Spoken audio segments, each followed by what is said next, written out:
pouvons pas tous être attirés par la même chose. C'est-à-dire, ici, quand il parle d'attirer, ça veut dire ce que chacun préfère dans une personne. Les autres sont attirés par un visage merveilleux. Les autres sont attirés par la couleur de la peau. Les autres peuvent être attirés par la beauté. Les autres peuvent être attirés par l'argent. Les autres peuvent être attirés par la forme. Les autres peuvent être attirés par son habillement. Chacun au moins a ses critères qui l'attirent. Ce qui peut m'intéresser moi ne peut pas intéresser le frère. Ce qui peut intéresser le frère ne peut peut-être pas intéresser l'autre. Voilà pourquoi dans la vie on nous dit que la beauté elle est relative. C'est-à-dire chacun apprécie selon qu'il veut, selon ses critères. Mais s'il faille que je te réponde selon la parole, nous devons tous avoir notre absolu qui est la parole. Alors, s'il faut que je réponde selon que je peux comprendre la question, lorsque quelqu'un veut épouser, il doit se fier à quoi comme critère pour prendre une femme? Nous ne devons pas nous baser souvent sur les critères des hommes, mais nous devons nous baser sur les critères de la parole. Parce que j'ai vu les choses que tu as énumérées, ce sont des choses en rapport avec la parole. Alors, je pense que là, tu es en train de chercher la volonté de Dieu par rapport au choix d'une femme ou d'une épouse. Mais je crois que quand Eliezer est allé chercher la femme pour Isaac, Eliezer était beaucoup plus basé sur, d'abord, première chose, c'était la tribu. Quand on l'a envoyé, on dit ne prends pas le fille païenne, va vers notre tribu. On sait que la tribu juive, c'est une tribu qui appartient à Dieu.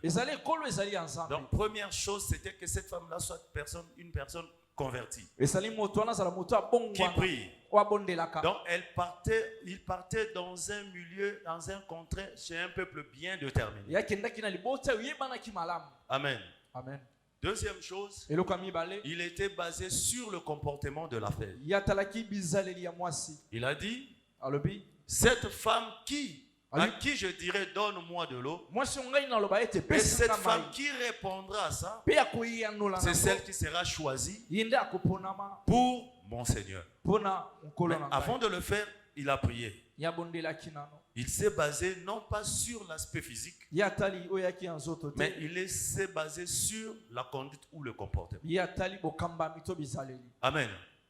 C'est vrai, il peut, comme je dis, tu dis le comportement. Au moins, ça, c'est une bonne chose parce que tu as énuméré le comportement. La beauté, nous tous, nous regardons ce qui apparaît. Mais tu peux être attiré aussi par le caractère, comme la parole le dit. Le comportement, le caractère est inclus dans le comportement. Alors, la nouvelle naissance, il faudrait vraiment que tu sois aussi bien rodé parce qu'à cet âge de la fin, en tout cas, il y a des gens qui sont très malins pour cacher leur comportement. C'est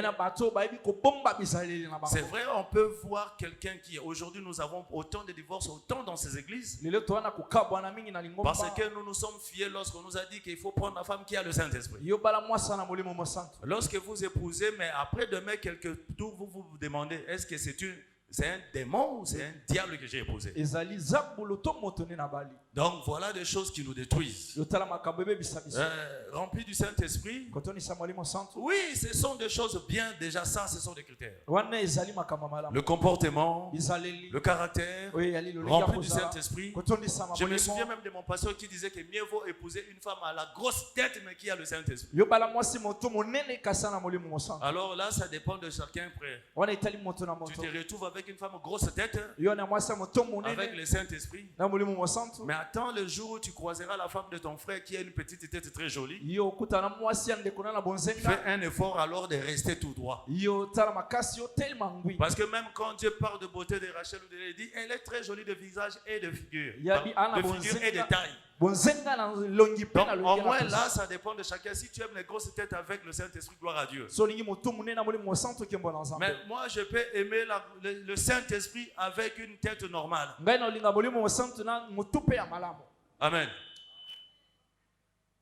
Si tu veux choisir une grosse tête avec le Saint-Esprit, alors sache qu'au fur et à mesure où vous allez rester, tu vas peut-être te rendre compte que cette tête-là est en train de devenir encore grande.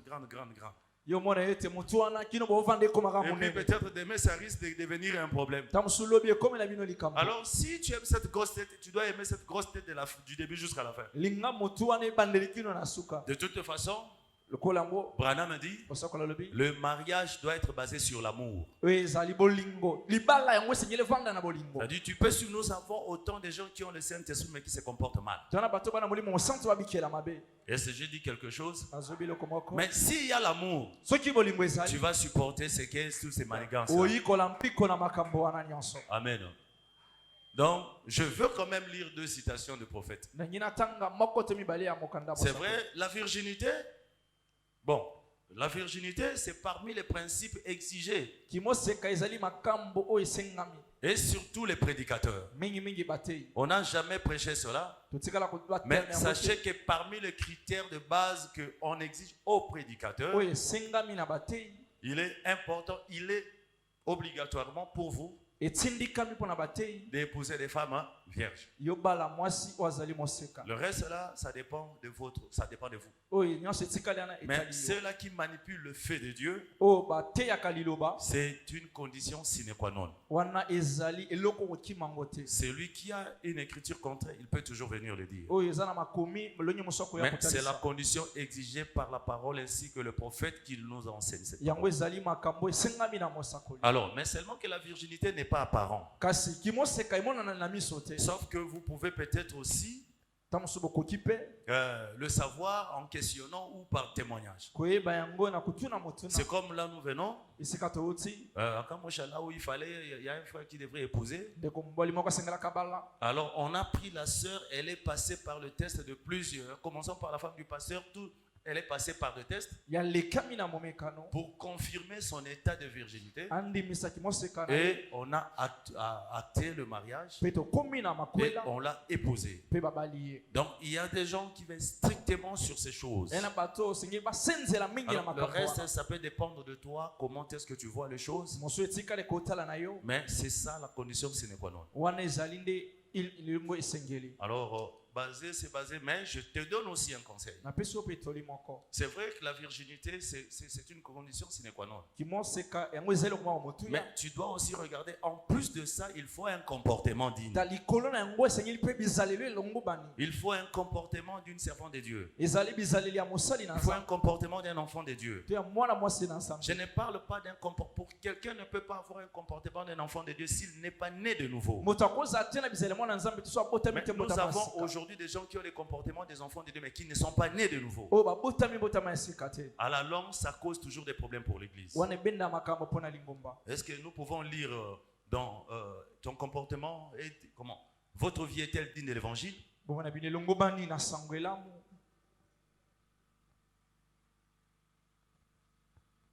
Votre vie est-elle digne de l'évangile? Je ne vais pas traîner là-bas parce que ce n'est... Bon, bien que ça peut aller avec le sujet du jour, mais nous avons beaucoup de choses à dire. Votre vie est-elle digne de l'évangile? Les paragraphes 79 à 82. Nous lisons. Les femmes devraient regarder à Jésus-Christ. Vous devriez regarder à Sarah. Vous devriez regarder à Sarah et à ces autres femmes de l'Ancien Testament. Eh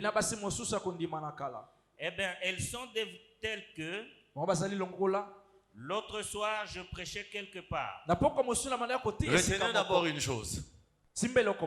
Vous devrez regarder à Sarah et aux autres femmes de l'Ancien Testament. Vous ne devrez pas regarder sur Facebook, sur WhatsApp pour trouver le modèle de mariage. Ce sont des choses qui vous détruisent. Parce qu'aujourd'hui, tout le monde est coach. Tout celui qui a échoué dans la cité, ils se sont allés réfugier là-bas comme des coachs. Toi, t'es l'homme qui te dit que nous sommes là pour t'attendre. Si tu fais, je fais. On vous dit des choses qui sont en dehors de la parole. Tu vas m'étudier, on va s'étudier. Étudiez-vous. Mais sachez que vous ne changerez pas ce que Dieu a dit. La vérité, la victoire se cache dans ce que le Seigneur dit. Quand Dieu demande à l'homme d'aimer sa femme, et il dit à la femme de se soumettre, sachez que la victoire de Dieu sortira de ce comportement-là. Peu importe ce que vous pouvez penser être, peu importe ce que vous pouvez changer, le Seigneur reste dans son absolu. Vous devrez regarder à Sarah et aux autres femmes de l'Ancien Testament. Là où nous avons eu le modèle de soumission absolue ainsi que de la rébellion qui ont coûté la vie à certains couples. C'est pas moi qui le dis, c'est le prophète qui le dit. Vous voulez connaître le modèle, le type de la femme que vous voulez avoir? Regardez dans l'Ancien Testament comment est-ce que certaines femmes ont été épousées. Vous voulez les répudier? Regardez comment est-ce que les autres ont été répudiés à cause de quoi. C'est pas moi qui le dis, le prophète dit toutes les femmes devraient regarder à Jésus-Christ et aux femmes de l'Ancien Testament. Je me souviens que Vati a été répudiée parce qu'on l'avait juste appelée, elle a refusé, on l'a chassée. Je me rappelle que Esther a été choisie à cause de son obéissance, à cause de sa soumission. Je me rappelle aussi que Rebecca a été choisie à cause de sa disponibilité dans son comportement, de vouloir servir. Elle était prompte à écouter. Donc sachez que aussi parmi les critères pour qu'on te choisisse, si toi tu veux choisir l'homme, si la femme tu veux qu'on te choisisse, n'attendez pas d'aller manifester le bon comportement dans le foyer, parce que Rebecca n'était pas allé dans le foyer pour manifester le bon comportement. Eliezer avait dit, celle à qui je demanderai de l'eau, qui me donnera, c'est elle que je choisirai. Vous êtes en train de passer à côté de votre bénédiction parce que vous pensez que le meilleur viendra toujours demain.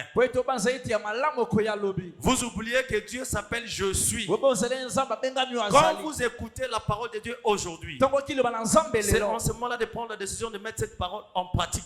Il y a tout le monde n'attendra pas que vous puissiez évoluer, aller dans la maison pour changer. Eliezer avait prié et il avait donné un signe à Dieu. Lorsque ce signe rate, ton temps passe. Un enfant de Dieu doit toujours être prêt. La Bible dit Jésus revient bientôt. Mais depuis qu'il avait dit revient bientôt, on continue toujours à être là. Ça veut dire toi qui écoutes ta parole, tu dois être prêt. Ne ramenez pas à demain ce que vous pouvez faire aujourd'hui. Est-ce que quelqu'un entend ce que je dis? Eliezer avait dit Seigneur, la femme chez qui je demanderai de l'eau, qui prendra soin de me donner et de donner à mon troupeau, c'est celle que je choisirai pour. Et pendant ce temps, les femmes venaient. Et puis, quand il a mis son épreuve en jeu, la femme a répondu textuellement. Un enfant de Dieu sait se saisir des opportunités. Amen, Église. Il y a des choses que vous ne pouvez pas toujours rejeter sur le diable. Aujourd'hui, nous devons avoir le courage de nous dire certaines vérités. Nous avons des enfants ici, même quand vous l'envoyez balayer, se fâchent contre les parents, ils ne savent même pas nettoyer, ils sont toujours sortis, partis, ils sont toujours au téléphone. Maintenant, quand le temps viendra pour les mariages, on va encore dire non, on doit encore lui accorder la chance pendant des mois, on doit l'éduquer. Frère, je vous dis la vérité. Il y a certaines choses dans la vie. Lorsque vous atteignez un âge, lorsque vous atteignez des circonstances qui doivent vous introduire dans certaines choses de la vie, on ne vous accordera pas le temps de changer. Parce qu'on sait déjà que vous avez eu le temps d'être formé pour ces choses. Je ne vois pas lorsqu'on vous appelle pour aller faire le test pour un travail. Quand vous échouez, on vous dit non, retenons quand même, là, il va quand même s'amuser. Quand vous échouez, on vous met un 0, on vous chasse. On prend celui qui a été formé, on le prend. Est-ce que ça se passe comme ça? Oui. À un certain âge, il y a des choses que nous sommes censés apprendre. Et il y a certains ratés qu'on peut dire, non, ça ce sont les ratés, mais vous regardez ça, c'est le comportement. Nous recevons les rapports des parents chaque jour pour amener les frères et les sœurs à changer. Il y a les autres qui fuient l'église parce que le pasteur les appelle pour leur dire, ça ce que vous faites là c'est pas bien. Non, le pasteur est devenu penchant. Le pasteur a des partis pris. Et quelqu'un dans l'église qui commence à voir un pasteur ici, un pasteur au téléphone, un pasteur à gauche, qu'est-ce que vous attendez d'une seule personne? Déjà que par rapport à ta foi tu es infidèle. Qu'est-ce que tu attends pour les hommes qui viendront t'épouser? Déjà que quand tu es assis là, il y a l'église où tu pries, il y a un pasteur là où tu donnes les dîmes, il y a un pasteur où tu parles proposer le problème de tes fiançailles. Mais tu as combien de... Alors tu n'auras qu'une vie troublée. Pourquoi? Parce que les gens ont la difficulté de s'asseoir et d'accepter qu'on leur enseigne, qu'on leur dise la vérité. Sachez que la vérité nous rattrape toujours. Quand Rebecca était choisie, ses parents n'étaient pas derrière lui. Rebecca, tout ce qu'elle avait accumulé pendant les âges, et elle était devant l'épreuve de sa vie. C'est la sanction de son comportement était là elle-même devant Eliezer. Donc la personne, frère, quand tu me poses cette question, tu dois savoir que la Bible nous a donné tous les caractères et les modèles de femmes qu'il faut prendre. Il y a beaucoup de choses que vous ne devrez plus amener dans la révélation. Lorsque ça ne marche pas, on attribue au diable. Mais lorsque ça marche pas, on te dit ce qu'il faut faire. En ce moment-là, on ne voit pas le diable. Et c'est ça le comble, frère. L'église a beaucoup de difficultés aujourd'hui parce que certaines choses liées au mauvais comportement des gens, au lieu de leur dire ça c'est un mauvais comportement, pour les justifier, vous accusez le diable. Et cette personne est innocentée. Pourquoi Dieu donne la parole? Il donne le fruit de l'esprit. Il donne la sagesse ainsi que l'intelligence. Toutes les choses ont leur place à l'église, dans la vie d'un enfant de Dieu. Il y a des choses, la parole joue le rôle du pédagogue. Le Saint-Esprit joue le rôle de la puissance. Lorsque vous avez le Saint-Esprit, la parole doit te donner la conduite à suivre. Comment marcher, comment aimer, comment obéir, comment faire, comment ne pas faire. Est-ce que quelqu'un entend? Branham continue, Branham. L'autre soir, je prêchais quelque part sur l'obéissance des femmes envers leur mari. Branham parle de l'obéissance des femmes envers leur mari. Écoutez. L'obéissance, oui. Il y a longtemps que cela a disparu du rituel du mariage. Cela a disparu du rituel du mariage. Pourquoi? Parce que tout le monde est devenu chef. Tout le monde, puisque nous écoutons la même parole, même brochure, même prophète, personne ne peut se soumettre. Chacun veut avoir la place de l'autre. Mais elles ne feront pas cela. Certainement pas. Elles vivent en Amérique et elles vous le feront savoir. Puisqu'ils sont épanouis, ils te diront, là où moi je suis arrivé, toi tu n'es pas encore arrivé. Ce que moi je fais, toi tu ne fais pas encore. Peu importe ce que tu es, la Bible dit, la femme obéit à ton mari. Peu importe le montant que tu touches, peu importe le succès, la réussite que tu as, tu ne seras jamais créé à l'image de Dieu, tu seras créé pour la gloire de l'homme. Il n'y a que cet homme-là qui est créé à l'image de Dieu. Donc quand tu obéis à cet homme-là, tu obéis à Dieu. Qu'il soit païen ou quoi, tu obéis à Dieu. Mais quand tu t'opposes, tu t'opposes à Dieu. Elles ne vont pas obéir. Elles ne vont pas obéir parce qu'ils vivent en Amérique. Parce qu'ils connaissent, ils vont vous le faire savoir. Mais Aussi longtemps que vous ne faites pas cela, n'essayez jamais de vous appeler une chrétienne. Branham est allé plus fort. Aussi longtemps que vous n'obéissez pas à cet homme-là, vous n'êtes pas chrétienne. Baptisé du Saint-Esprit, baptisé à l'église. Mais ne t'appelle pas chrétien. Est-ce que vous imaginez? Branham dit, aussi longtemps que vous ne faites pas, ne vous appelez pas chrétien. Mais Branham dit, quand tu as le Saint-Esprit, tu es saint. Il dit, mais quand tu n'obéis pas, ne t'appelle pas chrétien.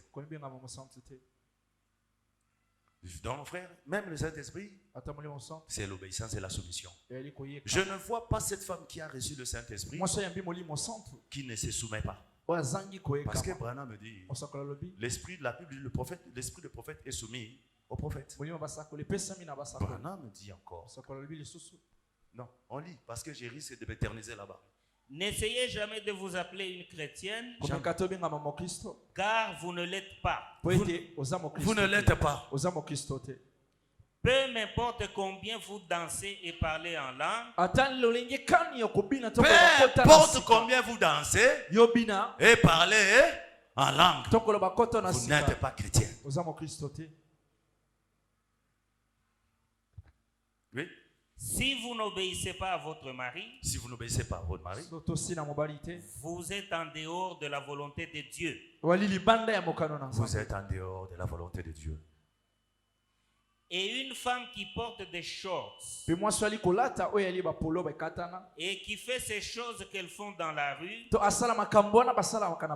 shorts, ce sont des coupés, pas des polos, des culottes. Qu'elle ne s'appelle pas une chrétienne. Vous voulez avoir le monde et continuer à garder votre témoignage. Vous ne pouvez pas faire cela dans la présence de Dieu. Lorsque vous êtes avisé. Remarquez. On vous perce l'oreille. Vous êtes marqué. Alors vous n'entendrez plus jamais. Souvenez-vous. C'est un signe que les oreilles sont bouchées. On a dit, toutes les femmes qu'on a percé l'oreille là, ils n'entendront plus. C'est un signe que vos oreilles sont bouchées. Peut-être d'une manière rapide, je vais vous le dire. D'où est sortie cette pratique de percer l'oreille? C'est dans la Bible.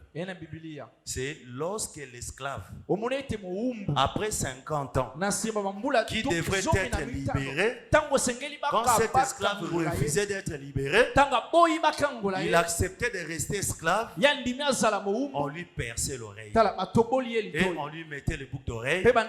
C'est un signe pour dire que il a accepté de rester esclave et il reste là. Amen. Je sais que toi tu ne savais pas. Il y a les autres qui ont été percés sans leur volonté. Ils ne savaient pas. Mais si aujourd'hui vous avez la possibilité de mettre au monde vos enfants, ne rendez pas vos enfants esclaves à perpétuité. Aidez vos enfants à être affranchis. Ne minimisez pas le geste. Ne minimisez pas les symboles. Porter touer les oreilles, il n'y a pas d'avantage pour ça.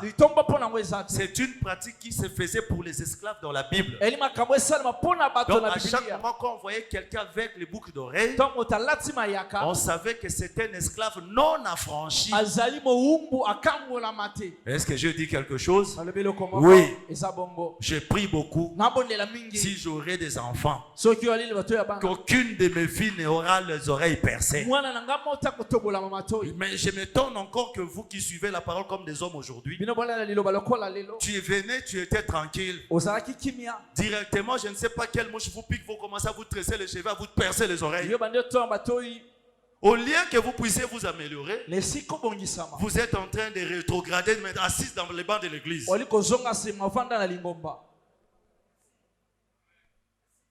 Mais je dis quelque chose. Nous savons qu'il y a des enfants de Dieu, des sœurs, des enfants de Dieu qui aiment Dieu, qui servent Dieu, qui peut-être n'avaient pas la pensée de se retrouver dans ce message. Mais elles ont été victimes de certaines pratiques. Alors c'est comme ça que nous vous exhortons. Quand vous avez vos enfants, ne faites pas sur eux ce qu'on a fait sur vous. Ce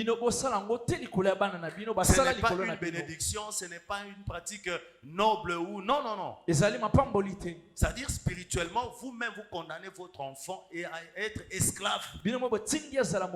Oui, papa, ça. Souvenez-vous, c'est un signe que les oreilles sont bouchées. Vous n'entendrez plus jamais cela. Vous n'entendrez plus. On est obligé de répéter. Or, on néglige cet aspect des choses. Peut-être on est en train de parler avec quelqu'un qui a déjà des tympans troués. Vous n'écouterez plus. Vous n'écouterez plus. Vous ne serez plus jamais en mesure de saisir. Alors, frère, je te donne encore par rapport à critères, mais ça aussi. Quand tu veux épouser, regarde aussi si elle a des oreilles trouées. Parce que tu risques de beaucoup parler sans qu'elle n'écoute. Parce que c'est le prophète qui le dit. Alors, nous autres, quand on n'est pas encore mariés, mais c'est beaucoup plus compliqué, frère. Mais c'est vrai aussi que le Saint-Esprit peut aller faire au-delà de ça. Mais rassurez-vous que la parole soit mise en place. Oui. Vous ne serez plus jamais en mesure de saisir, de faire encore cela. Est-ce que j'ai expliqué quelque chose? Régis, je crois que j'ai répondu à la question que vous m'avez amenée. Je peux vous ajouter une dernière citation. L'absolu de 63. Paragraphe 63, je crois. Je ne voulais pas répondre, mais Régis m'a amené la question. Je dois éclairer le frère qui veut se marier, qui me demande s'il doit se fier à la beauté. La beauté est vaine. La grâce, elle est trompeuse. Mais la femme qui sert Dieu sera honorée. Cherchez des femmes soumises. Cherchez une femme obéissante qui a le comportement d'une fille de Dieu. Quand tu parles, il obéit. S'il t'obéit dehors, il t'obéira à l'intérieur. Amen. Amen. Le mariage détruit certaines vertus aussi, frère. Quand ils entrent, quelqu'un est déjà entré. Il sait que je suis frère. Moi, on nous a frappé étant adultes, frère, par une petite fille. Cette fille-là, quand mon frère voulait l'épouser, on pouvait manger 11-12 boules de foufou. Notre propre foufou, frère, on prépare comme on veut. Les hommes entre nous. Nous et nos petits frères. On peut manger 12 boules de foufou. Tout en étant 6 ou 5 hommes, frère. Elle venait, c'était une bonne femme. Elle était très jolie, très calme. Elle était très douce, frère. Nous avons une vie de traumatisme. Elle était très bien. On nettoyait la maison nous-mêmes. On balayait, on faisait tout. Et là, elle est venue. Mais le jour où on l'a épousée, elle a pris la possession de la cuisine. Frère, notre malheur avait commencé ce jour-là. Nous sommes des grands gaillards comme ça, avec des pandis comme ça, frère. Directement des 12 boules foufou, on a fait une chute remarquable, frère. On a quitté des 12 boules à 4 boules. Regardez 4 hommes, pardon, 6 hommes, des 12 boules, chacun pouvait manger 2. Mais directement, on a chuté à 4 boules.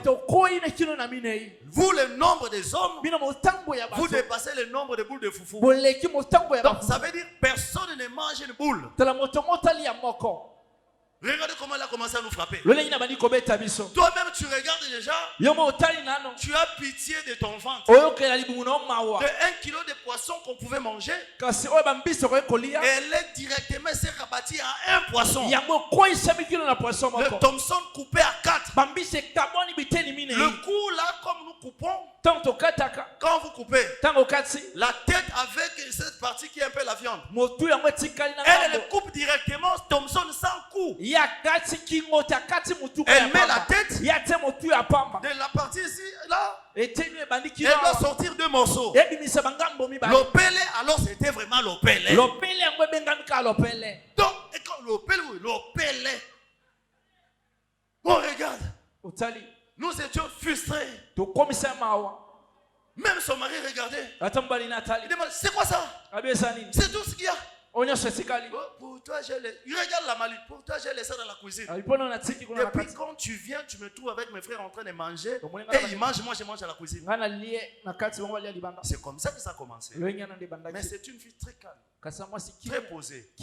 Et je vous dis qu'aujourd'hui, cette maison-là qui rassemblait plusieurs personnes ne reçoit plus personne. Les gens, les témoins sont ici. Ça ne reçoit plus personne.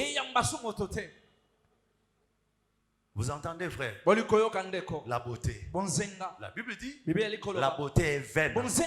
La grâce, elle est trompeuse. C'est la femme qui craint Dieu. Quand elle craint Dieu, elle aura un comportement digne. Tu n'es pas obligé de le surveiller. La Bible dit, une telle femme, son mari est loué devant la porte de la ville à cause du comportement de sa femme. C'est-à-dire, le comportement est pour beaucoup, frères. Lorsque quelqu'un est affranchi là, le Saint-Esprit, le comportement va parler. N'allez pas chercher à genoux dans la prière la révélation. La révélation peut aller t'amener à tâtonner. Mais la parole te dit exactement la chose. Point barre.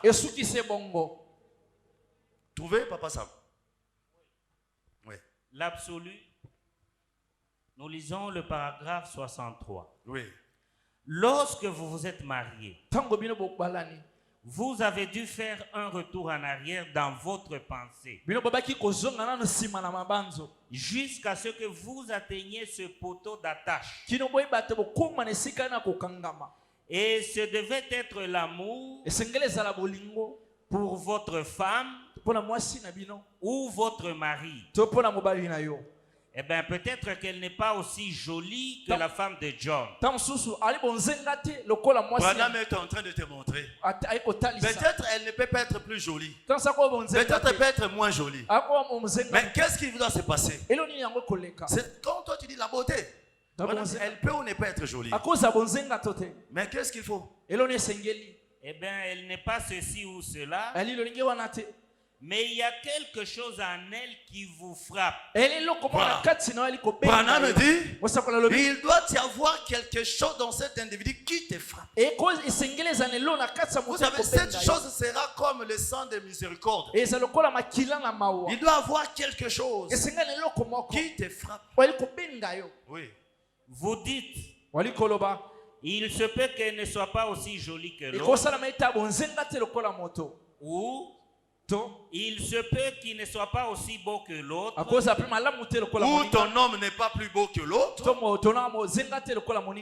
Mais il doit y avoir un absolu là qui fait que cette personne est différente. Et c'est à cela que vous vous accrochez. Voilà. Branham dit, tu dois tout faire pour trouver quelque chose de différent. Cette chose qui fera, c'est que tu t'accroches. Toi-même, tu dis, malgré ça, mais ça là, c'est comme élément de miséricorde sur moi. Même si la colère monte, quand je regarde seulement ça, la colère fait quoi? Descend. Amen. Un absolu qui doit t'amener. C'est vrai, on n'est pas mauvais à 100%. Mais faites quand même un effort que vous ayez aussi des qualités qui feront à ce que l'esprit de quelqu'un reste. Il peut partir à gauche, il peut partir à droite. Mais quand il pense, c'est comme ça que je dis souvent aux gens. Quand nous pensons à, tu peux rencontrer 10. Mais la Bible dit, cette femme de distinction, elle les dépasse toutes. Il y a quelque chose. Toi-même tu dis, si je laisse cette femme partir, je perds. C'est rare de trouver ces choses.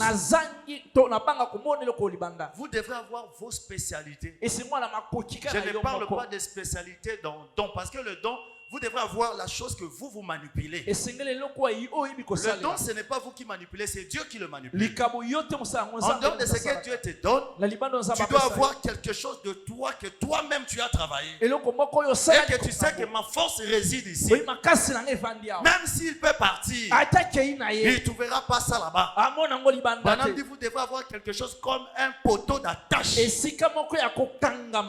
Amen. Ça, il n'y a pas quelqu'un qui va te montrer ça. Si quelqu'un te montre ça, quelqu'un d'autre viendra te dire autre chose, tu vas abandonner. Ne vous attachez pas à un homme ou à une femme parce que quelqu'un t'a convaincu. Attache-toi parce que toi-même, il y a quelque chose qui te branche là. Parce que celui qui te convainc là ne sera toujours pas avec toi. La miséricorde là, Dieu place en toi pour qu'à chaque moment qu'il peut te faire quelque chose de mal, toi-même quand tu te réfères à ça, voilà, vous avez d'autres femmes qui disent tout l'homme dira cette femme, elle ne peut pas partir. Moi je sais. Pourquoi? Ils se connaissent. Ils savent leur point d'ancrage. Ils savent le poteau d'attache. Vous entendez? Oui, frère. Aujourd'hui, nous souffrons nous-mêmes. Parce que hier, nous étions rebelles. Les mariages, les opportunités viennent devant nous. Mais tellement nous avons été élevés dans des caprices, dans des conditions. Alors vous pensez que quand nous partons dans le mariage, nous partons en promenade de santé. La femme n'est pas venue chercher son grand frère. Il est venu chercher un homme. L'homme n'est pas venu chercher la fille, la cadette de la famille. Ou il n'est pas venu chercher l'aîné. Il est venu chercher une femme. C'est-à-dire, chez vous, vous êtes une fille, mais on vient donner l'argent pour te faire devenir une femme. On a besoin d'une femme. On n'a pas besoin de consommatrices. On a besoin de celle de productrice. De cette femme capable de produire. C'est cette femme que Dieu reconnaît dans Proverbe. Elle amène son pain de loin. Elle se lève à 5h du matin pour donner les tâches à ses serviteurs ainsi que ses servantes. Cet ensemble de choses, c'est le comportement. C'est la conduite. La chose qui a amené David à épouser Abigail, ce n'était pas la beauté d'Abigail. Abigail était la femme d'autrui. Mais quand David a failli tuer Nabal qui était le mari d'Abigail, on est allé dire à Abigail la conduite masculine, le comportement masculin de son mari. Quand cette femme a entendu que David était fâché, il venait pour tuer tout ce village. Elle y compris. Cette femme-là a fait quoi? Elle a rassemblé tout le bien dont David avait besoin. Elle a rassemblé les travailleurs. Elle est partie à la rencontre de David. Quand elle est arrivée devant David, cette femme tombe à genoux. Elle dit que son Seigneur ne traverse pas sa servante. Mais recevez une chose, vous les femmes. Aucun homme que vous voyez là, qu'il soit long, petit, quoi que ce soit, lorsque vous les résistez, c'est contre votre propre malheur. Il ira chercher ailleurs. Il ira chercher la paix. Lorsque vous le manquez du respect, qu'il ait raison ou tort, Dieu les a taillés comme ça. Dieu a mis Adam, il a cherché Ève, il a mis à côté. Mais quand Ève a péché, il est allé dire à Dieu, c'est la femme que tu m'as donnée. Ils ont toujours quelque chose à dire. Même Dieu a regardé son désir. Dieu lui donne. Quand le mal vient, il met la bouche contre Dieu. C'est la femme que tu m'as donnée. C'est la femme que tu m'as donnée. Donc Dieu a mis cette situation d'orgueil en lui. Il a été maudit comme excusez-moi de dire le terme. Dieu l'a maudit comme autorité. Qui est cette autorité qui aimera qu'on le mette à plat? Il n'y en a pas. Sinon Dieu ne sera pas Dieu. Tout homme que vous voyez, qu'il soit pasteur, qu'il soit frère, il a une dose d'orgueil en lui. Qu'il marche à pied, qu'il ait la voiture, il aime rester autoritaire. Et c'est comme ça. Alors si toi par ton caractère, tu veux vouloir le rabaisser, peu importe que tu sois, la première ou la dernière dame, tu auras ce qui te mérite. Comme on est croyant, on ne peut pas aller épouser dehors, mais sache que tu auras semblant d'homme dans ta maison. Même les animaux savent que 2 lions ne peuvent pas régner devant un troupeau. Mais si je dis quelque chose, voilà. On sait qu'il n'y a pas le parfait sur la terre. Mais on sait quand même qu'il y a des bases que Dieu demande à chaque enfant de Dieu d'observer. Et si je dis quelque chose, j'ai regardé une vidéo, je ne sais pas, aujourd'hui j'ai rigolé. La maman Bokilo devant son enfant, devant la fille de son enfant, elle se met debout, elle gifle. La fille part. La fille tient elle regarde le mari. Le mari ne dit rien. Ah, la fille regarde. Elle réplique. L'homme regarde. C'est ma mère que tu gifles. L'homme se met debout. Il gifle la fille. La fille dit quoi? On m'a giflé, tu n'as rien dit. La fille prend l'homme, gifle. L'homme fait ah. Elle ouvre les yeux, elle gifle encore.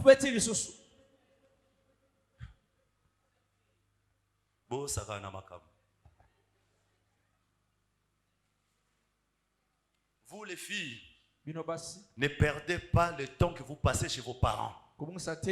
Si vous n'avez pas de parents qui vous disent ce qu'il faut faire demain, n'attendez pas que quand l'homme viendra pour t'épouser, qu'on lui donne encore 1 mois pour compter duc. Sachez que tout ce qu'on fait pendant cette période-là, rien n'entre.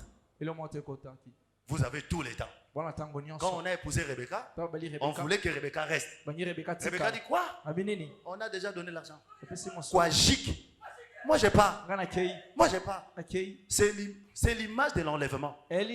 On est en train, Christ a donné sa dot. Tout ce que nous sommes en train de faire, nous sommes en train de vous préparer. Nous sommes en train de vous laver. Enfin de vous faire paraître devant lui, saint, pur, sans tache, irrépréhensible. Donc si vous entendez encore, vous refusez ça, le jour il viendra, tu restes.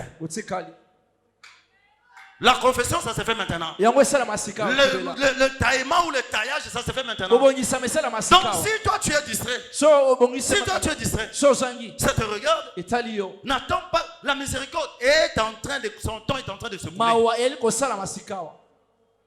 On te dit, nettoie chez toi. Facebook. On te dit, lave-toi, lave les assiettes. Facebook. Facebook viendra nettoyer tes assiettes. Quand l'homme là verra que il n'y a rien en toi, il va te créer des raisons pour te quitter. Mais quand il veut te quitter, même si nous les blâmons, si nous les supplions, s'il décide de te quitter, il va te quitter. Pendant que toi tu perds ton temps, il y a les autres qui se battent à travailler. Nous avons des enfants ici. Vous pouvez lui donner la maison. Il peut tenir la maison comme une vieille femme. Il nettoie, il lave. Vous entrez comme ça, vous cherchez la saleté. Sans borne, sans quoi que ce soit. Comment une femme comme ça, un enfant comme ça peut échouer dans le mariage? Déjà avec son père. Dans sa famille, tout le monde sait qu'elle est polie. On n'a pas de problème. Depuis qu'on fréquente cette église, on ne nous dit pas des choses. T'es là mal pour dire, mais il y a les autres cas. Donc quand vous êtes avec lui, il faut attention. Quand il parle à un papa, comme s'il parlait à son ami. Quand il parle à une maman, et même si un parent fait une faute, il y a une manière qu'un enfant peut parler. Quand vous lui dites tais-toi, l'enfant doit se taire. Frère, je n'épouserai jamais une femme quand je dis tais-toi, il ne se tait pas. Non. Et je ne conseillerais jamais à un frère de le faire. Quand on dit tais-toi, même si tu as raison, tu te tais. On ne dit pas tais-toi parce que tu es en tort, non. On te dit tais-toi parce que le moment peut-être n'est pas favorable. Je peux te donner une réponse qui va te faire croire que je te condamne. Tu ne connais peut-être pas le tas de mon esprit. On te dit tais-toi, tais-toi. Et si je dis une chose, c'est la chose qui a coûté le mariage à Vachi. On l'appelle, viens, on te présente. Frère, si Vachi On a fait de ça même toute une histoire de la Bible. Simplement parce que la femme a refusé de répondre à une invitation de venir. L'assemblée des anciens du village a assiégé. Est-ce que cette femme s'est prostituée? Cette femme avait volé? Cette femme avait insulté le roi? Seulement on dit qu'elle peut venir. Elle a refusé de venir. Frère, l'assemblée du royaume a convoqué une réunion. Ils ont dit non, non, non. Une personne comme ça. Frère, il y a des fautes. Lorsque tu peux le faire dans une maison de huissier, cette faute peut passer. Tu le fais dans une maison ordinaire, ça peut passer. Mais la même faute, quand vous essayez d'amener dans un niveau élevé, même si c'est simple, tu es effacé. Parce que tu seras un mauvais modèle pour la suite des autres personnes. C'est ce qu'on a. Faites attention. Quand Dieu vous bénit, quand Dieu vous élève, quand il vous donne un homme, une femme, comportez-vous proportionnellement au niveau de cette personne que Dieu vous a donnée. La femme de huissier ne peut pas se comporter comme la femme du président de la République. La femme de huissier peut gifler son mari. Ça peut passer. Mais toi, quand la femme du président, tu gifles. Tu ne gifles pas une personne. Tu gifles toute la République. Tu gifles les juges. Tu gifles les généraux. Tu gifles les institutions. Une petite faute peut te coûter toute ta vie.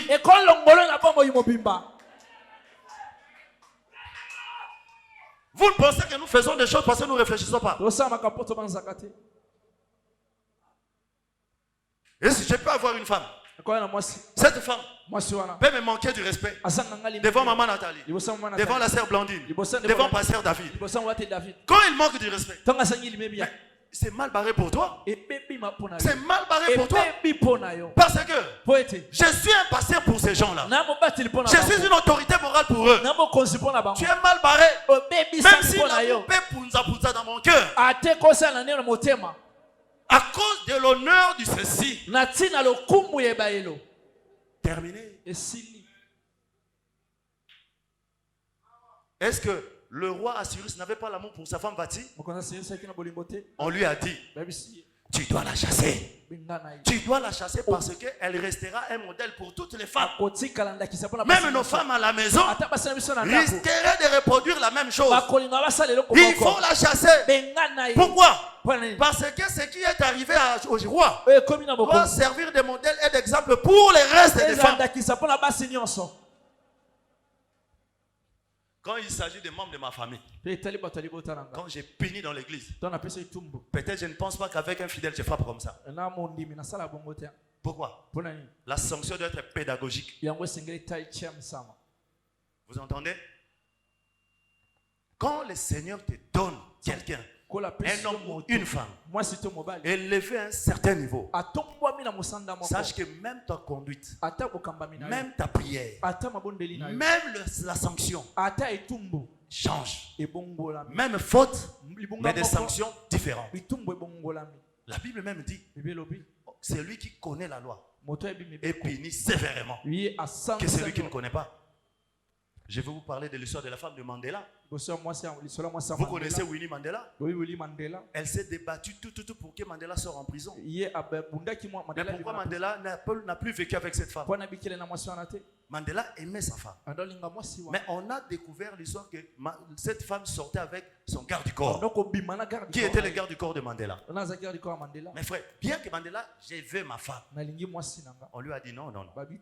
Pour la dignité du pouvoir, pour cette fonction que tu occupes, elle ne sera pas un modèle. Ça risque de tâcher ton pouvoir. Les gens peuvent s'en servir. Vous qui êtes à côté des personnes élevées, des chefs de ceci, faites attention avec votre manière de vous conduire. Les gens peuvent nous chercher, ils ne trouvent pas. Ils passent partout. C'est ta femme. L'homme aimait sa femme. C'est la nation. Vous devenez un homme public et populaire. C'est la nation qui décide pour toi. qui coupe ces choses. Voilà pourquoi l'apôtre Paul dit, je ne vis plus pour moi. Alors quand vous faites vos choix, regardez les ambitions que vous avez, regardez la mission que vous avez, regardez le pouvoir, parce qu'il y a d'autres personnes qui ne supportent pas le pouvoir. Dieu les lève, mais il s'est conduit comme un chien. Oh là là, je perds mon temps. Papa Sam, on peut parler, je peux parler. Oui, c'est terminé. Donc, c'est à cela que vous vous accrochez. Et si cela n'est pas là, si cet absolu-là n'est pas là, vous feriez mieux de ne pas vous marier. S'il n'y a pas ce poteau d'attache, c'est absolu. Nous pouvons penser à beaucoup qui avaient des absolus dans la Bible. Je préfère m'arrêter là-bas. Bana me dit, il faut que vous ayez un absolu qui vous attache. Si vous n'avez pas ça, vous ferez mieux. Vous ferez mieux de ne pas vous marier. Même si tu as le Saint-Esprit, même si tu as un bon comportement, si tu sens que cet absolu-là, il n'y en a pas, vous ferez mieux de ne pas vous marier. Je ne parle pas de vous à qui on a déjà donné des dots. Parce que vous allez vous dire, pasteur, voilà moi l'absolu n'est plus. Tu es dedans, tu es dedans. Mais vous, qui pose des questions, vous voulez vous engager.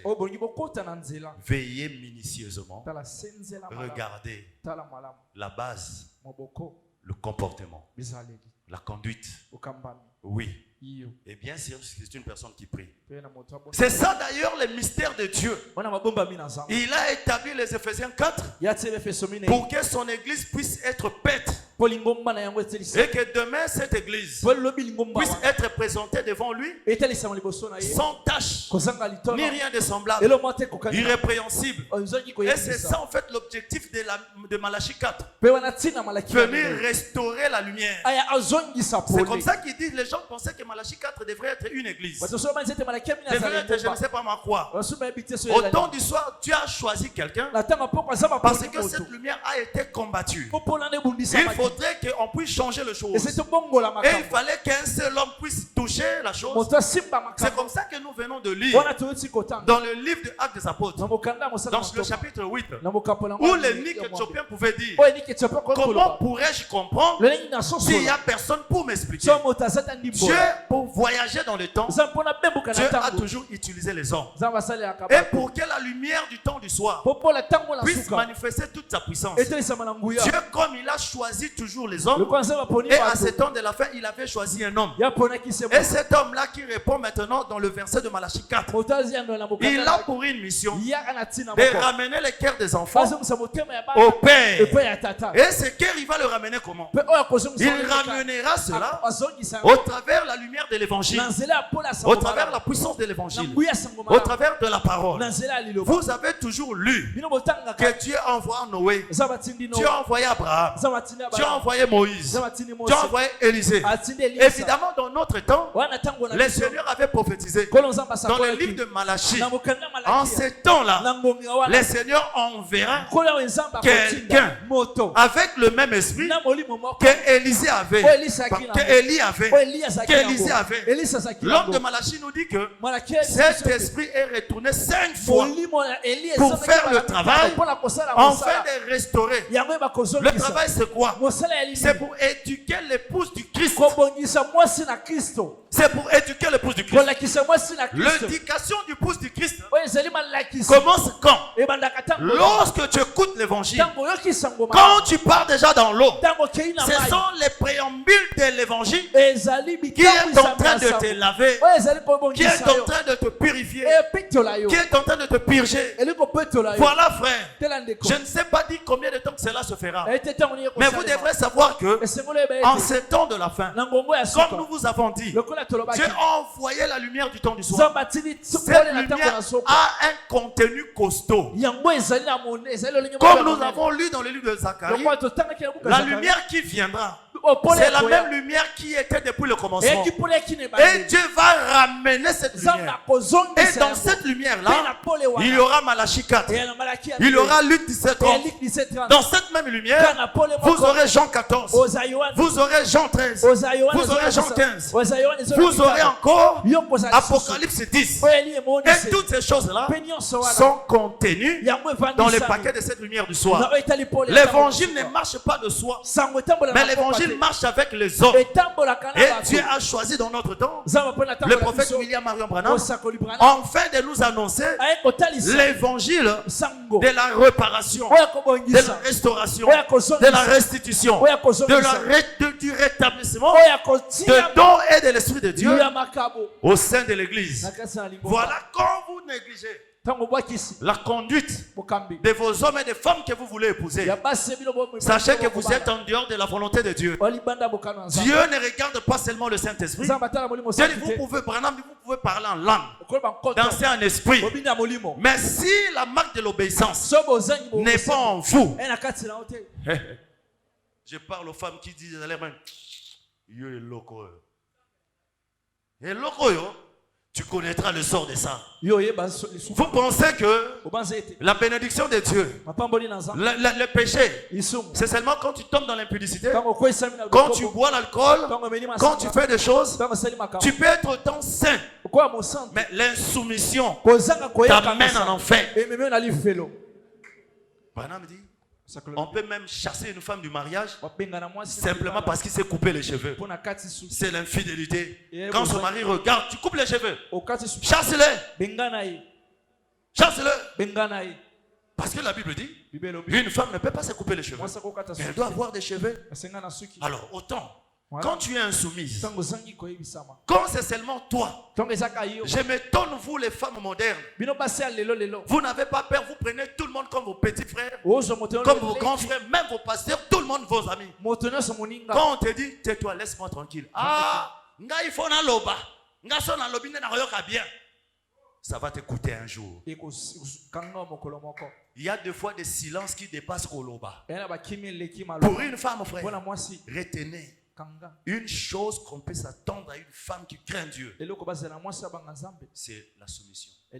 C'est le silence. Même si il n'y a aucun homme, même si c'est fâche comment, directement quand il te tape, il te tape. Remarquez la majorité des femmes qu'on tape là. Ce sont des femmes qui ont ajouté quelque chose. Toi, tu vas me faire quoi? Toi, quitte là. D'ailleurs, je suis dans ta maison, tu me fais quoi? Regarde la personne qui dit que tu vas me faire quoi? Toi, viens. Viens. Regardez cet homme ici. Toi, viens. Regardez-moi. Monte ici. Monte là-bas encore. Il est levé là-bas. Regardez une personne comme ça. Il dit à celui-là, toi, tu vas me faire quoi? Quitte là. Toi, si tu es un homme, regardez. Si tu es un homme, essaye seulement. Essaye. Quand il va essayer de faire ça,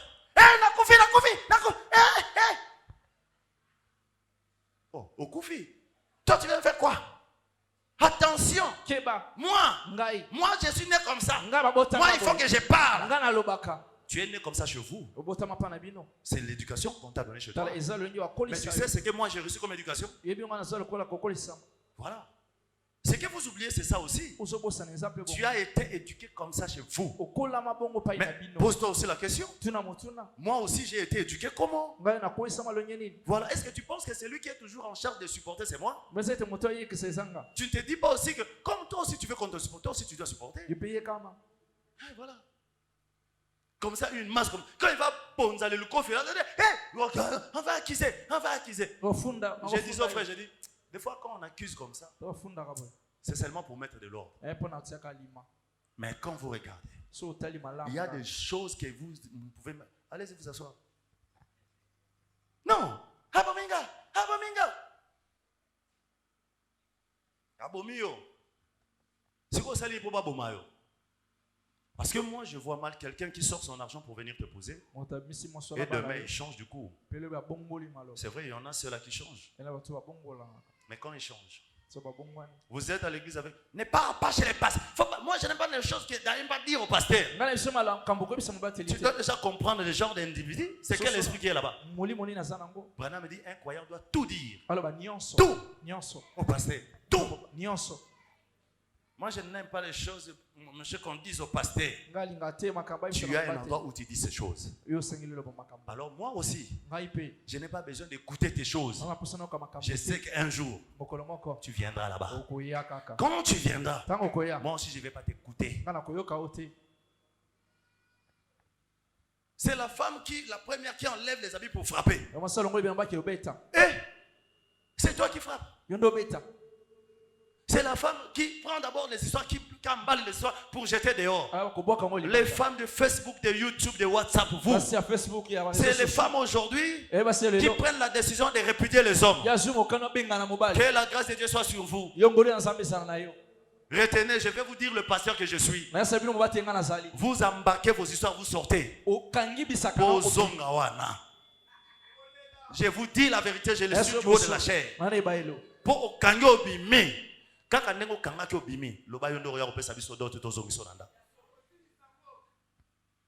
Vous les servez, si vous ne savez pas, je vous dis comme ça. J'ai été élevé dans une discipline. Et la parole de Dieu me conduit dans une discipline. Je préfère même qu'on te tabasse. Et tu fuis. Fuis chez un frère de l'église. Ou dans une maison de sœurs de l'église. Ou à l'église. On saura que tu veux ton mariage. Mais tu emballes, tu fuis chez vous. Il y a des tribus. Quand tu pars comme ça, c'est terminé. Et je vous dis, parmi ces tribus, il y a les Kassaïens. Ce sont des gens partout, ils passent, ils se promènent avec la Bible et leur tradition derrière le dos. Ils partent avec ça. Elle était venue quand nous étions à Pâques. Pasteur, cette femme, je ne comprends pas. C'est comme si elle sort avec quelqu'un. Vous savez, Branham me dit. Après 3 mois, il revient. À la fin, vous savez ce qu'elle avait fait. Bon, pasteur, je suis venu vous dire. Parce qu'on a appelé ma femme chez nous. Qu'est-ce qu'on va faire? On a amené parce qu'on doit lui faire le chibaou. J'ai dit quoi? Non, bon, parce que je ne vois pas clair. Je dois l'amener. Elle doit préparer une zoulou. Et quand elle prépare, comme ça, nous allons tous manger. On doit lui faire le chibaou. Je dis pas. Je pensais que tu étais frère du message. Non, parce que vous savez, même Dieu, quand nous marchons ces choses, la tradition n'est pas une mauvaise chose. Hein? Bien que nous croyons la Bible, c'est aussi la tradition juive. Mais Dieu nous a... J'ai dit, frère, merci. Voilà. Vous ne fabriquerez pas l'évangile. Vous ne fabriquerez pas la chose. Si vous ne voulez pas vous conformer, le ciel est là. C'est l'auteur du ciel qui vous dit ces choses. Le message est taillé pour choisir les enfants de Dieu. Ça n'est pas venu pour embarquer quiconque. Amen. Je peux vous lire quelque chose? Observons son étoile. Dieu n'est pas venu à moitié, frère.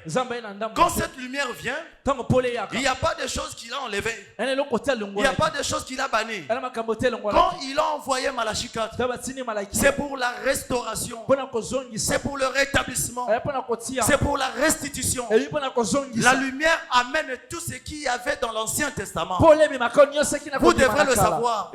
Voilà pourquoi nous disons que nous vivons dans une période où c'est une période merveilleuse. Où vous avez la plénitude de beaucoup de choses. Où il faut que chaque enfant de Dieu puisse vivre en marchant droit, sachant que nous avons la totalité de Dieu au milieu de nous. Oui. Observons son étoile, paragraphe 29. Nous lisons. Ensuite, il a promis qu'au temps de la fin, il y aurait la lumière, que la plénitude de la puissance viendrait. Écoutez, frère, c'est la plénitude de la puissance qui vient. Cette plénitude viendra où? À l'église. Au temps de la fin. C'est-à-dire même dans les années passées, même dans les générations passées, cette plénitude, il n'y en avait pas. Mais comment est-ce que nous avons la plénitude? Mais nous pouvons être ignorants. La plénitude de la puissance, la plénitude de la connaissance, la plénitude de dons, frère. C'est à cet âge où le Malachie 4 est venu pour restaurer les choses qui étaient détruites. On a vu cette puissance à la Pentecôte. Lorsque l'église a évolué, cette puissance était détruite au fur et à mesure. Dieu a essayé toujours de rétablir chaque chose. Mais à cet âge de la fin, la plénitude est venue. J'adore dans la plénitude. Je loue dans la plénitude. Je prêche dans la plénitude. Donc quand vous vous mettez à genoux, sachez que la totalité, la globalité de Dieu est en vous et sur vous. Le prophète a dit, il y aura un jour qui ne sera ni jour ni nuit. Mais vers le soir, la lumière paraîtra. Du point de vue géographique, le soleil se lève à l'est et se couche à l'ouest. Est-ce que vous croyez cela? Le soleil se lève à l'est et se couche à l'ouest. Et l'évangile était d'abord venu aux gens de l'Orient. Chez le juif. Oui. Nous avons eu un jour qui n'est ni sombre ni clair. C'était un jour sombre. Un jour sombre. Nous en savions juste assez sur Dieu pour accepter son Fils comme notre Sauveur. Mais tous les grands prodiges et miracles qui sont tombés sur les gens de l'Orient ne sont pas tombés sur les gens de l'Occident avant ces dernières années. Je crois que vous devrez savoir, nous sommes au temps où l'adoration est totale, frère. Où les choses qui se produisent dans cet âge ne s'étaient pas produites auparavant, frère. Parce que nous sommes dans l'âge de la tête, où la connaissance est donnée, où la plénitude de l'esprit est donnée, où nous n'avons rien envié aux Juifs, où le Seigneur se manifeste dans la chair humaine, dans toute sa plénitude, dans toute sa totalité. Lorsque vous voulez le don, Dieu donne le don. Lorsque la puissance, il déverse sa puissance. Lorsque la parole, Dieu donne la parole. La connaissance de Dieu aujourd'hui, qui est maintenant ici à l'Orient, les gens de l'Occident, les gens de l'Est n'ont pas eu cette chose-là. Ils sont dans l'ignorance, ils sont en train de chercher d'attendre le Messie. Mais nous avons reçu cette visitation. C'est là où Branham dit, Dieu a fait de nous des messiettes. Nous sommes de petits messies. Pourquoi? Parce que nous l'avons reçu au milieu de nous. Il a dit, il est venu chez les siens. Les siens ne l'ont point reçu. Mais à tous ceux qui l'ont reçu, il leur a donné le pouvoir de devenir enfants de Dieu. Branham dit, toi tu es messiette, lui messiette, lui messiette.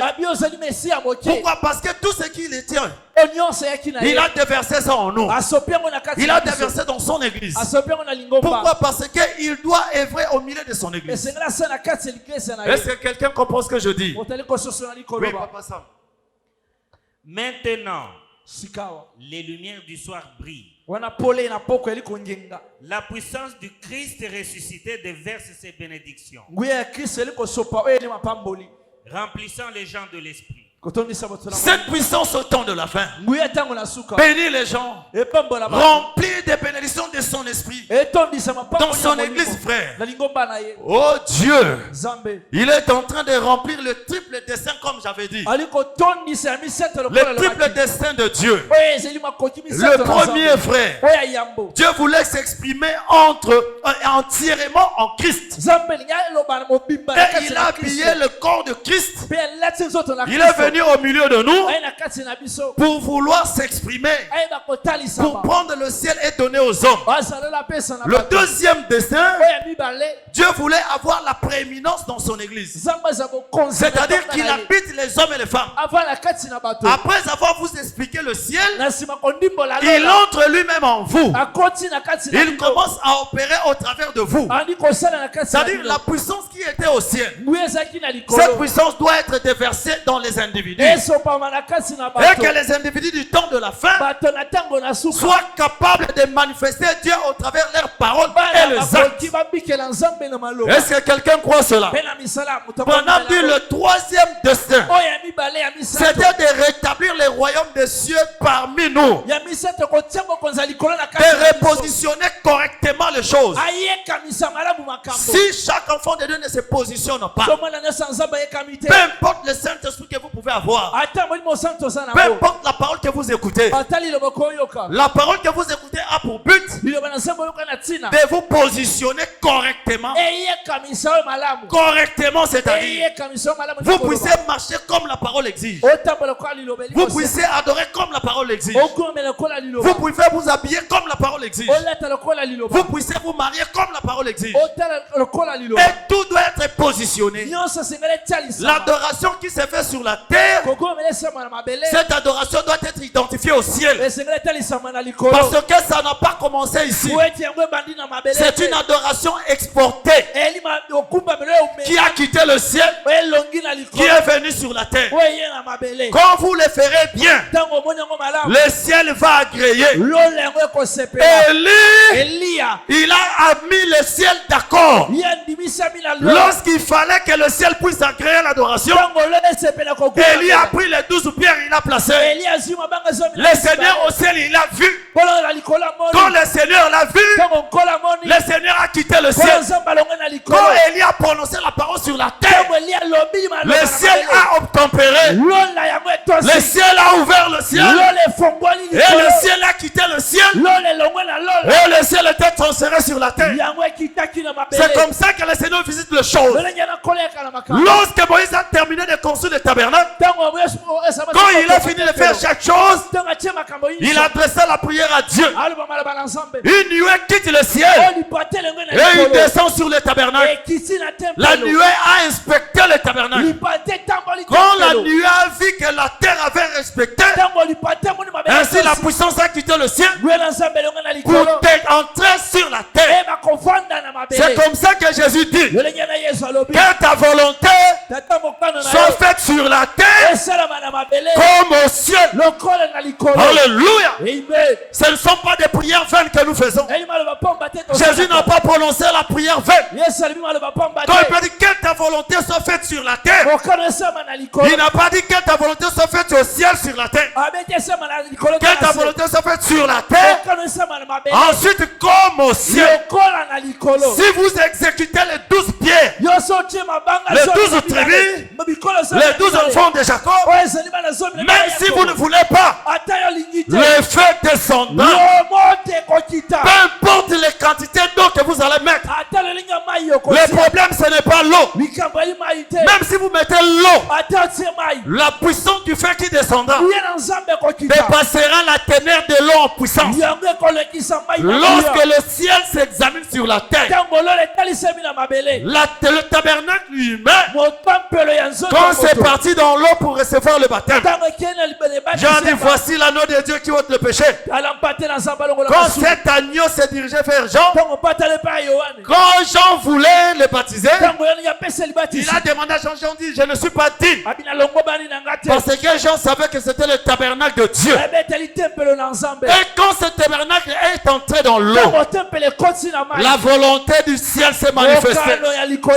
Parce que le ciel, la terre, avait honoré le ciel. Tout celui qui est terrestre, lorsque vous vivez pour le ciel, lorsque vous vivez pour Dieu, le ciel va honorer. Que les gens t'aiment ou pas, que tu adores seul ou en multiple, le ciel honorera toujours la terre.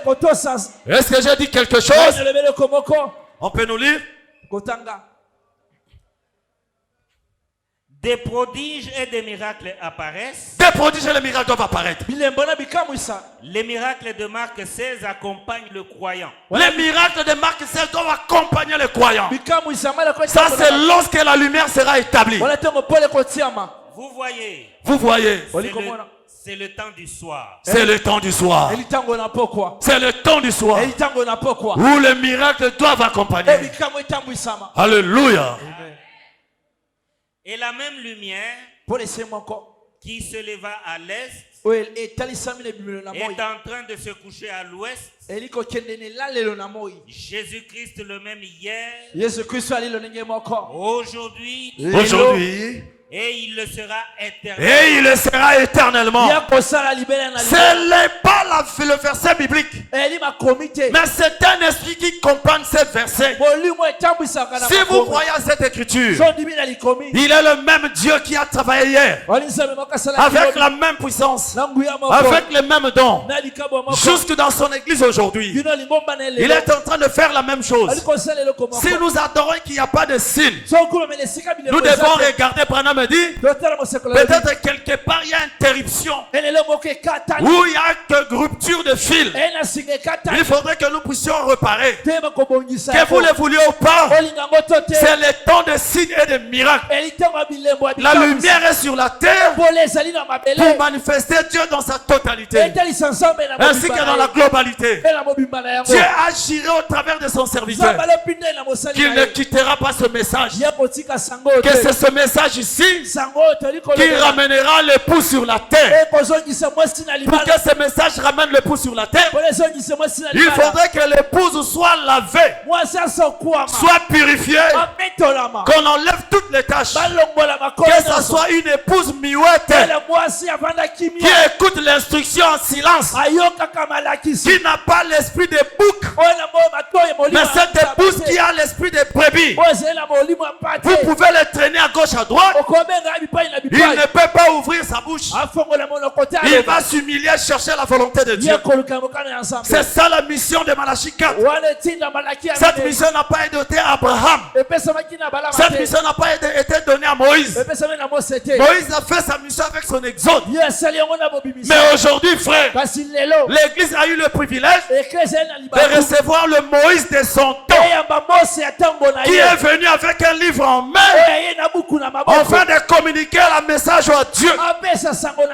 Alléluia. Amen. Je suis l'épouse qui a reçu une missive de la part de ce monde.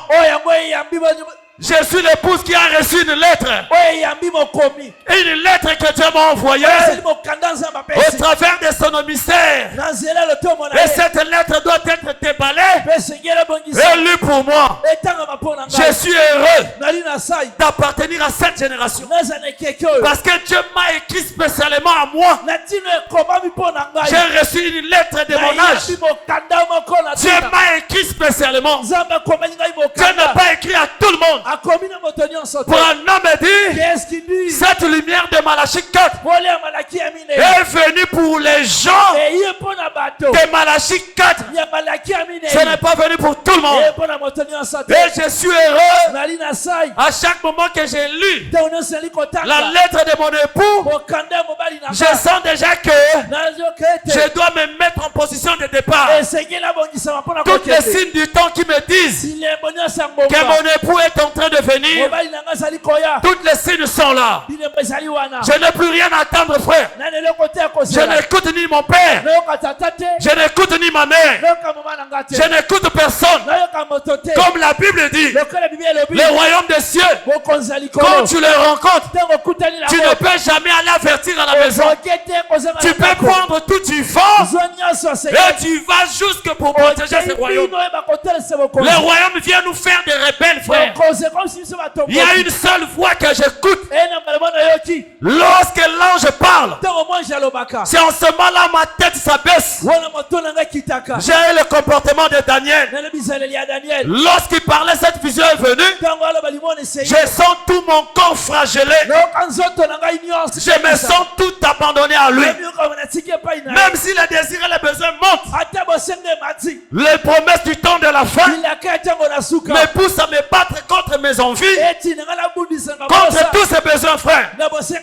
C'est comme ça que Branham peut dire, si vous aimez Dieu, vous allez tout faire pour le plaire. Nous sommes à l'âge de la tête, où tout le corps doit être conduit. La main ne peut pas discuter avec la tête. Le pied ne peut pas discuter avec la tête. C'est la tête qui prend tout. C'est comme ça que ni Moïse, ni Abraham. Personne n'a prêché l'absolu. Et je reçois l'absolu de mon temps. Parce qu'on sait que la voie du ciel c'est lui. La voie de la repentance c'est lui. La voie de l'enlèvement c'est lui. La voie de pardon du péché c'est lui. Ainsi la Bible dit, au temps de la fin, le pardon et le salut seront prêchés au nom de Jésus. Alléluia. Oui frère, sera prêché au nom de Jésus, mais par celui qui tient le sceau, par celui qui a le secret du sceau. Vous pouvez avoir de lettres, mais la chose qui différencie les lettres, c'est la signature et le sceau. Nous devons suivre celui qui a le sceau. Je vais terminer frère. Quand ils voulaient manger le Pâques, les disciples disent, chez qui nous devons aller te préparer le Pâques. Jésus leur dit, entrez dans la ville, il y a beaucoup d'hommes, mais ne suivez pas tout le monde. Regardez celui qui a le signe. Regardez celui qui a le signe. Vous les verrez, il aura une cruche sur la tête. Suivez cet homme-là. Il y a beaucoup qui ont des ânes, beaucoup qui ont des lapins, mais c'est regarder cet homme-là, celui qui a une cruche sur la tête. Suivez-le. C'est chez lui que j'irai manger les Pâques. Mettez-vous debout. Je suis un homme qui a la cruche sur la tête. Cet homme qui a la cruche sur la tête, c'est le seul que je suis. Il peut être comme une femme. Il a le couronne sur la tête. Il a cette perruque sur la tête. Il a cette voile sur la tête. Suivez cet homme-là. Il y a beaucoup d'ânes dans la cité, mais suivez celui qui a la cruche. Alléluia. Tu peux lever tes mains. Ainsi priez le Seigneur. Bénissez Dieu. Bénissez Dieu. Alléluia.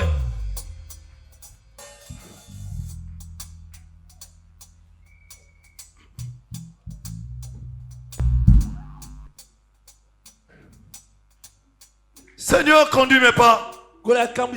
Seigneur, conduis mes pas dans cet âge sombre, Père, où la lumière est réapparue. Nous vous disons, Seigneur, oh Dieu, marchez au travers de ta volonté. Il y a tellement de sollicitations, Seigneur. Il y a tellement de sollicitations, Père. Nous sommes devenus une épouse rebelle. Nous voulons manger de nos propres pains. Nous refusons le pain de l'homme. Oh Dieu, aide-nous. Aide-nous, Seigneur.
Yesu wange, Yesu wange,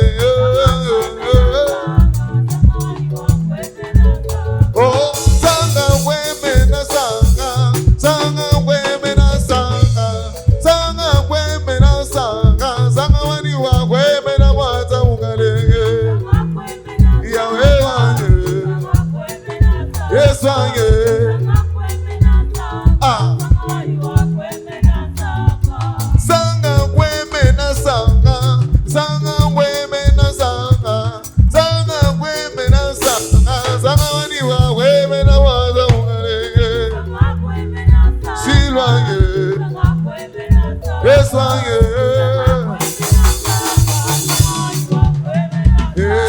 yo yo iwe, yo yo iwe, yo yo iwe, yo yo iwe, mwatange, yo yo iwe, yo yo iwe, yo yo iwe, Yesu wange, yo yo iwe, yo yo iwe, yo yo iwe, ka Yesu wange iwe, kabla kubikune ya chichila, Yesu wange, Yesu, ilomu wange,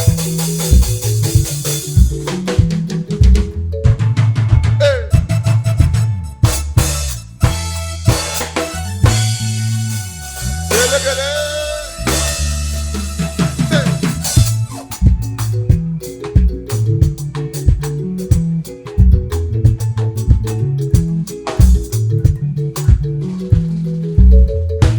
Sanga weme na sanga, sanga weme na sanga, sanga weme na sanga, sawani wa weme na mwata mkalenga, Yahweh wange, Yesu wange,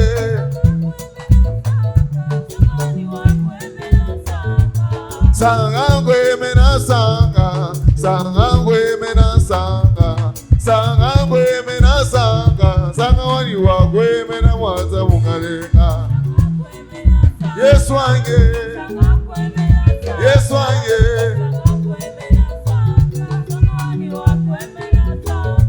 sanga weme na sanga, sanga weme na sanga, sanga weme na sanga, sanga wani wa weme na mwata mkalenga, Yahweh wange, Yesu wange, ah, ka yo yo iwe, yo yo iwe, yo yo yo, yo yo iwe, watu wange, yo yo iwe, yo yo iwe, yo yo iwe, Silwange, yo yo iwe, yo yo iwe, yo yo iwe, Sabande, yo yo iwe, yo yo iwe, yo yo iwe, Yesu wange, yo yo iwe, yo yo iwe, yo yo iwe, yo yo yo, yo yo iwe, ah, kele kelele,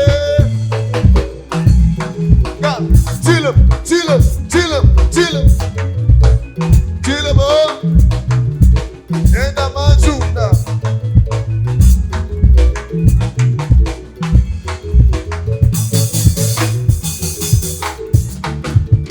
Oh, Tilobo Yesu, katumwanzi kusituluka. Tilobo Yahweh, katumwanzi kusituluka. Mujeza jamiana yenda, katumwanzi kusituluka. Oh, Tilobo Yesu, katumwanzi yenda. Mujeza jamalu wewa, katumwanzi kusituluka. Ajini konkulwa yeyo, lwa ilele.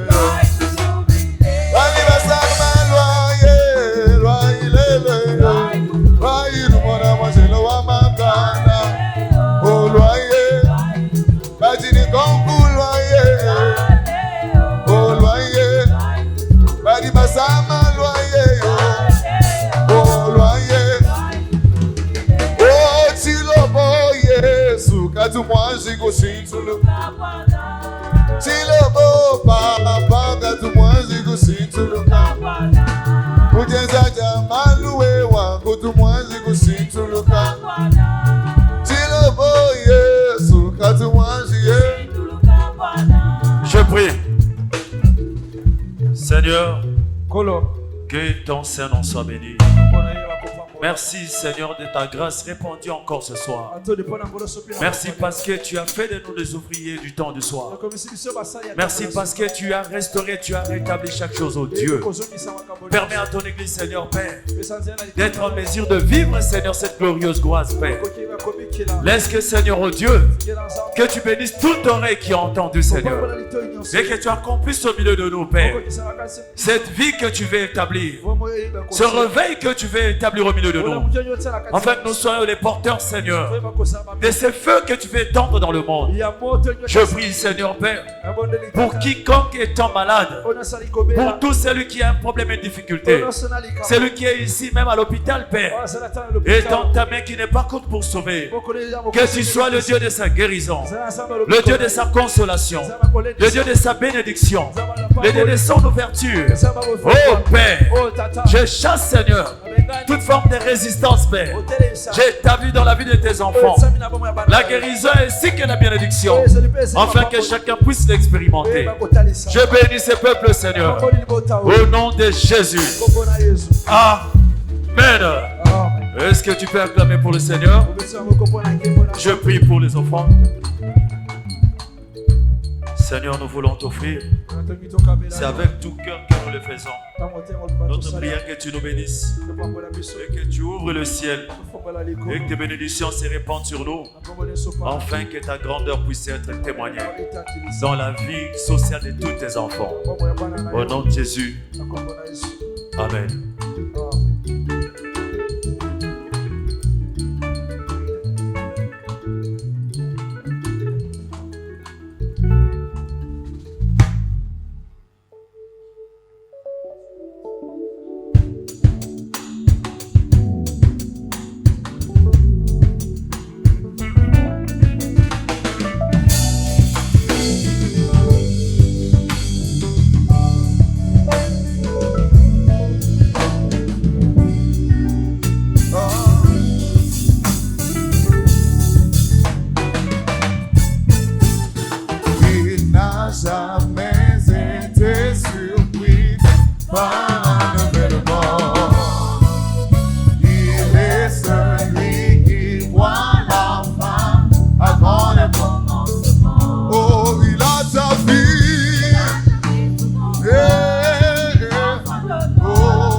Avant que le péché n'arrive sur terre.